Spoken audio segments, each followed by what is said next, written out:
Welcome to another episode of Meet My Pro. Today I have a familiar face back with us here at the American Mortgage Bank Gladstone location. We've got Leslie Hogan, Home Group with Better Homes and Gardens, Kansas City. And we also have Mr. Anthony Pace that's on our team. So thank you both for coming by again today. Yeah, Glad to thank be here. you. It's a pleasure. It is spring. It's spring. Spring has sprung It has. We just need the weather to come to get along. that Be memo. consistent anyways. Right? Get a little snow this week, 70 degrees next week. That's Mhm. right. Yeah. So you also have another wonderful thing is spring is a change and everything with the weather, but changing your team, you've added someone on, and Yes. Megan, Yes. your daughter. Yes, we have a new member onto my team. My youngest daughter, Megan Hogan. So Awesome. she just got licensed. She's licensed in Missouri. So she is starting her. One of the reasons not the main reason, but one of the reasons we took my team back to Better Homes and Gardens was for me to build my team, and they have such a strong, when it comes to training, Okay. and making sure the agents go through training before they actually go out and do transactions and things To like to that. make them a real estate pro. Mhm. Absolutely. Okay. So that's what she's starting now. She'll be shadowing me with a lot of stuff, and jumping on some of my transactions just to be able to learn that. But right now, for the next few months, her job is to learn our craft. It's not a overnight thing. It No. takes it's a slow process. It is. Anthony, you being new to the industry, Yeah. you I'm sure as each hour or each customer you've met, you've improved on For sure. what makes things go smoother. And Yeah. well, that's great. She's got a good team. She's got a good mentor. It can go either way working for a parent. can. There's It a little can. pressure there, but It's funny. I get Yeah. messages from like our broker, and I'm a broker too, but I'm not a managing broker Okay. any longer. So our broker is Joanna Williams, and she's amazing. And sometimes she'll say, "Hey, I need this." I'm like, will you send that to Meg? Because that'll be like that. She hears that from a broker and not from mom. sure, Yeah. sure, Yeah. she can learn about it. So, right? That's great. That's great.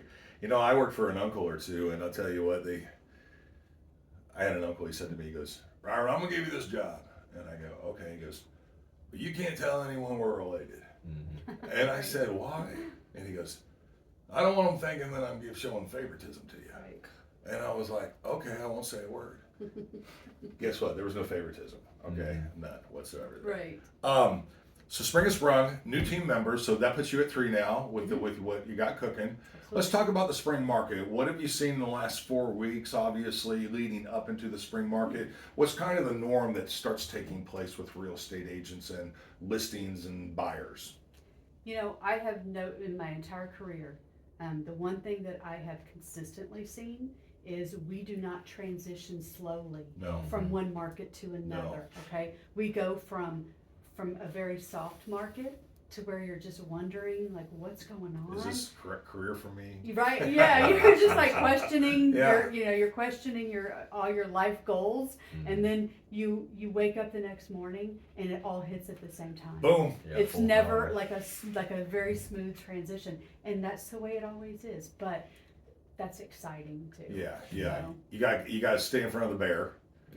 absolutely. Return people's phone calls.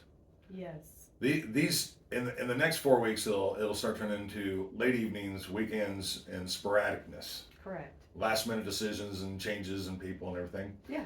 Absolutely. The weather has an effect obviously on everyone's homes. And then just age, and then sometimes, the procrastination of taking care of things on homes. Mhm. What's kind of a good process that you do when getting ready to list someone's home that you could share, or a good piece of advice that you would make sure someone follows when getting ready to list their house? Well, we try, my whole team, even Anthony, we try to get ahead of the game. We want to go in and look at your house. Mhm. First off, there's probably a lot of things that you think you need to do to your home to list this home, Right. and we come in and probably mark 50% of those off that you don't need to do those. Okay, good. Unnecessary, because there's different things that you want to do to your home.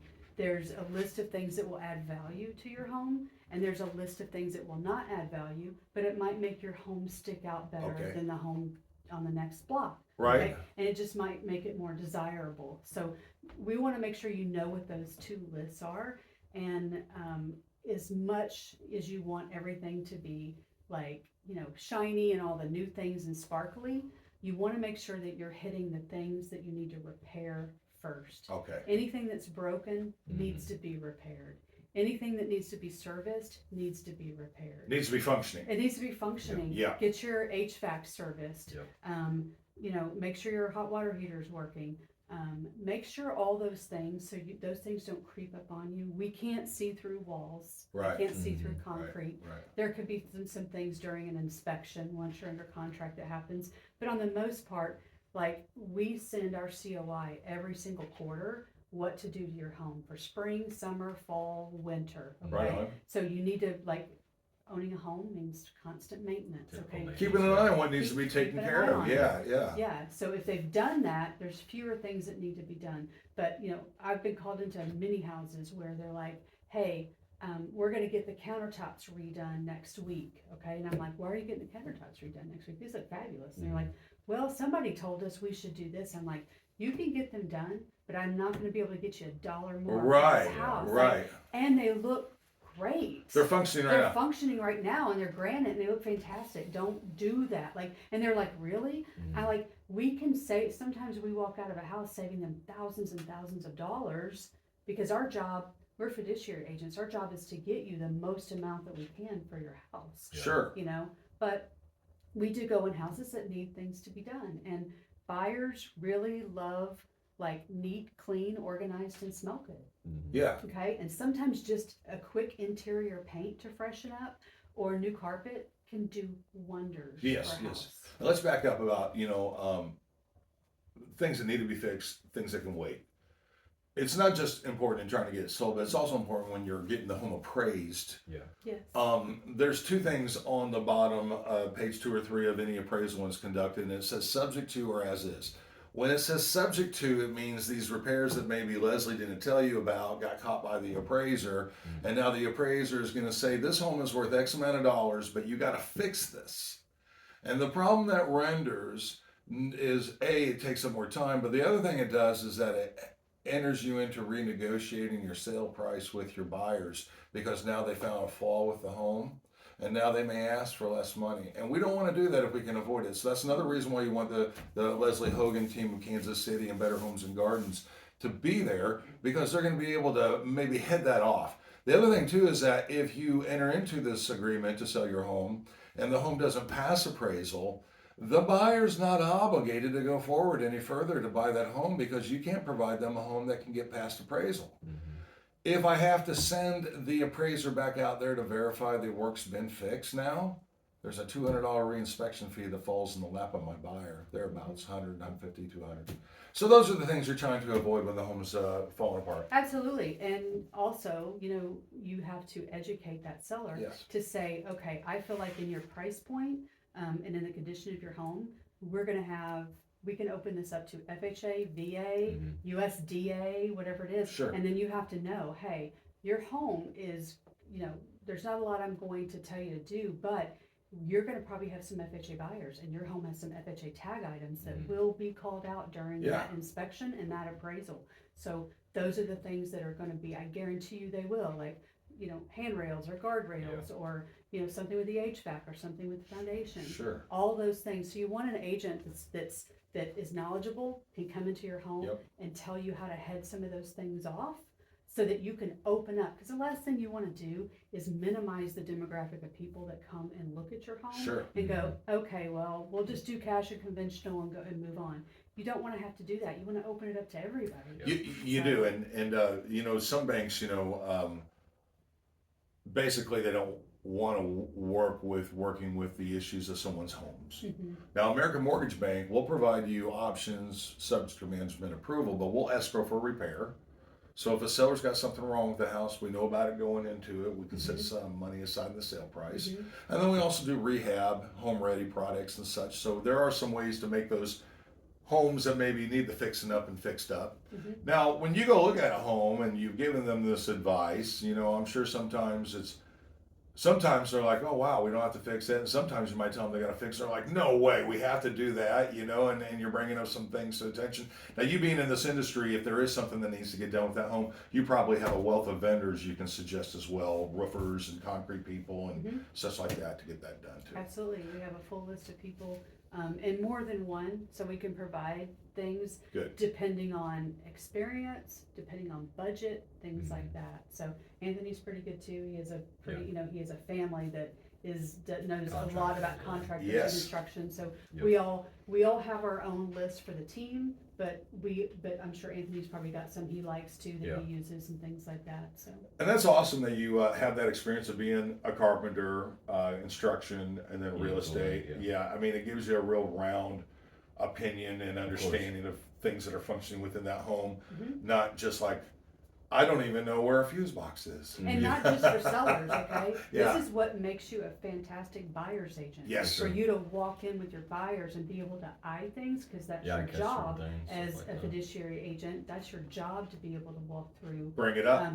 With a client, not a consumer, but with a client, to be able to walk through a home and say, hey, you know what? I'm seeing maybe some structural issues. These doors aren't closing on the main level. Wonder why? Well, you go downstairs and you usually figure out why you've got that symptom upstairs. So knowing all that is gold for someone. Gives advanced information quick without having to wait for it to be discussed later on. And you want to be able to not only know that information, but be able to relate that information to your client without them getting scared or freaking out, because a lot of things are fixable, okay? So just because we point something out in a home doesn't mean you don't need to buy the home. There's a yin and yang. So on the listing side, if you're going in to help them, we're trying to prevent possible renegotiation and or picking apart the home because something comes about. And then on the buy side of it, it's to your advantage to know what's wrong with it going in, because you're going to be able to use that to your ability to negotiate a better price. 100%. And those are the things you want in a real estate team, period. It absolutely is. We every real estate agent, or most of them, handle buyers and sellers. Regardless of who we're working for, whether you're a buyer or seller, we're a fiduciary agent. I'm going to dive into something we didn't discuss we're going to talk about, but I think it's important just with the change in the spring market and new buyers and new people listing their homes and some of the confusion, some of the transaction changes that have taken place with the buyer's agent representation money being included automatically prior and now needing to be negotiated up front. So tell our viewers that are watching the program what it was before and what it is now as far as the buyer's agent setup. And then what does the Leslie Hogan team at Better Homes and Garden charge in addition to their commission if there is a fee? Do you guys have a real estate fee per admin fee? What are your costs to do business with you? Well, really there should not ever have been any difference. Realtor compensation has always been able to be negotiated. It should have been changed. I mean, I'm not going to say whether it should have been changed, shouldn't have been changed. I've always negotiated. It doesn't really matter. So that should have always been in place and should have always been explained from the beginning of time. And that's what our team always does. Okay, we explain that, and we sit down. It's very important for every buyer to sit down and go through the entire process of what it's going to look like before you go out and purchase a home. So we have our buyers come into our office and we sit down and we say, hey, this is going to take more than 10 minutes. We would love to have your time, and let's sit down, and we're not going to fill out anything right now, but we're going to go through these documents so you fully understand what you're going to be signing when that time comes and we put an offer in. Yeah, because the confusion and the real reason why I want to talk about this is because I had a buyer and they were under the impression they were going to have to fork the money to pay for the real estate agent's representation after the transaction closed. Oh, wow. Okay, well. And I said to him, I go, the real estate commissions are part of the total made-up sale price that come out of the net proceeds after that transaction. You're not writing an additional check to everyone. Like, everyone's all done, the closing's over, and they're like, okay, here, let me write you your check. That doesn't happen. No, the process doesn't happen that way. Okay. And the way it's built is that a buyer's agent now, from everything that with the lawsuit that happened, that the buyer's agent asks in, they have the right to ask for that Gotcha. in the offer Yeah. now. Yeah. So, and then the seller gets to decide. So it's just, you just have to know that every line item is negotiable, all the way up to the earnest money. Okay, Sure. you can negotiate that. I Sure. mean, a lot of people don't understand. They think, okay, earnest money, but really, if you look deep into that, earnest money can be anything a buyer and seller agree to. Yeah. Okay, not many people do that. Not many people go, here's a diamond necklace. Sure. Okay, Sure. but could you, if buyer and seller agree? Here's my favorite shotgun. There you go. Yeah. Like you could. Bonus So, something, so everything is negotiable. It's always been that way, and it really should have always been explained that way. And so that's what we do. Everything's negotiable. There's Yeah. there's not a set fee or a set price for anything. Yeah. So So just to clarify, what she's saying is, these fees to our professional real estate agents are made of the transaction, not outside the transaction. not outside the transaction. And they're stackable. And the other thing too that is kind of obvious is that the home that you're buying has to be worth what it appraises for, regardless of the fees that are built into that sale price. So you still have to be able to have a home worth what it is you're accepting the offer on. Yeah. Is how that works. So we talked about spring sprung. The market went from drip, drip, drip as it does in the lending, and then boom, everyone wants to talk to you now and Right. get a home. And yesterday was the answer. You got that set of people, and then we have the other set of the people. I like to call them the forever procrastinators, so to speak. And those forever procrastinators, let's think about what they're waiting for. It doesn't matter what's going on economically, politically, or even personally. You need a place to live. And you need a place to live that, gives you the benefits of why you want to have one. Control your cost factor. Have something that's an investment. And we're going to talk about that here in a second. But the other thing that I see that my procrastinating friends look at is they live in regret of what they didn't do earlier when things were better for them. And so they wait on the sideline hoping that'll come back around to them. And I just had some numbers interest rate wise, in the last 3.5 years, we've gone from an average rate of 3.875 all the way up to the 6s and 7s. Went up. But if we were in a time machine and someone said, Robert, drop me off in the year 2000, you'd be paying 8% for your money. So if you talk about what boat you didn't miss one because you're still cheaper than what someone was 20 years ago buying their home.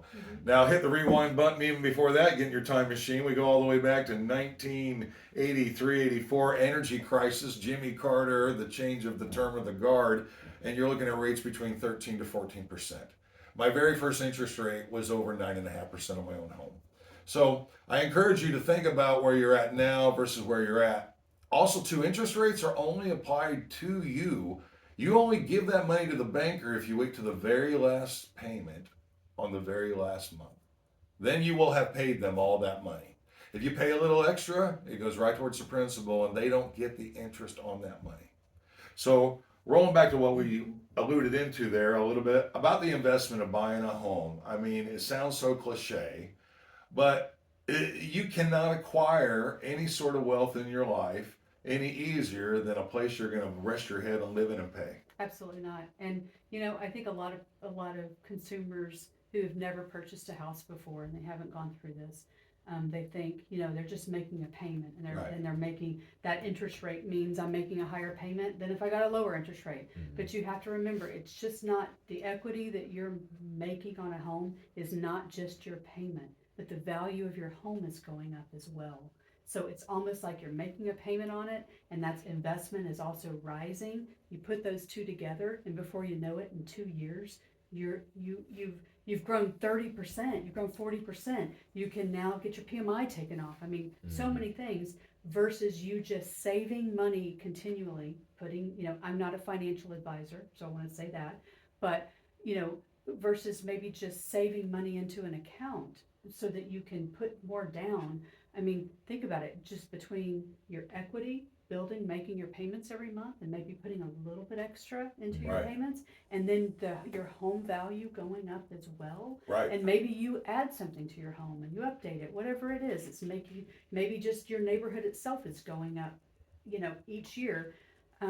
then you're building wealth for you to get to that next house or your forever home. It's the quickest, easiest way to build the wealth you need to get to that larger home. I have a couple of customers. They buy one of the first 10 homes in every new neighborhood. They live there 2 years, and they do the same thing, and they go to another neighborhood. Yeah. Because they know it's just going up. Yeah. And the thing about just in pretense to properties, I previously had a customer last year. She bought her home for $204,000 here in Gladstone, Missouri. She came back to me and says, Robert, my taxes went up on my property, and I've got this PMI. What can I do? I said, I don't know. Let's kick around what the houses are selling for now. This is a year later. I got her appraisal of $231,000 in a single year's time. Mm-hmm. Now that equity, so put it in context. You buy something for 200 grand, you don't do anything, you wait a year, you have 230. Now that is not the normal, okay? That is not the normal, but the average is 3.5% in appreciation per year in the Kansas City market. Right. So even on a $100,000 home a year from now, that thing should be 105, 106, 107. Mm-hmm. So it's not the fact that you're having to consciously do anything other than make your payments on time and keep your home running. I mean, and that's not a lot of challenge. No, not absolutely. a lot of challenge. You know, and I mean, I'm sure there may be some other places that you can get a return like that, but they're going to be really risky. Yes. Okay, so Yes. this is what I feel like is a good, safe investment. A lot more secure. And you don't have to buy your first home; doesn't have to be your forever home. Okay. That's a great topic, and we'll probably allude to that in our next episode of Meet My Pro with Leslie and Anthony. But you're right; you don't have to buy the first. Like this isn't the last home. No, no. Statistics show you stay in your home 5 to 7 years. Sure. Your first home. I had a little crackerback, a small little house. I was like, I had a pool table. I was a young man. I wanted to bring my pool table in, but the floor in the basement was dirt. Mm-hmm. I poured my own concrete. Right. You know, it made it better. And when I got rid of that house, I was like, oh, the basement's kind of finished. Yeah, Yes. kind of. So. Yes. Let's tell everyone again how you can find everyone. Again, this is Leslie Hogan, Home Group with Better Homes and Garden, Kansas City. And you can find Leslie's website at lesliehogan.kansascityhomes.com, or you can check out her daughter. Her email is Megan, that's MEGAN Hogan at kansascityhomes.com. And then we've got Anthony Pace at kansascityhomes.com. You can reach Leslie at 816-730-0155, and you can get a hold of Anthony here at 816-377-5673.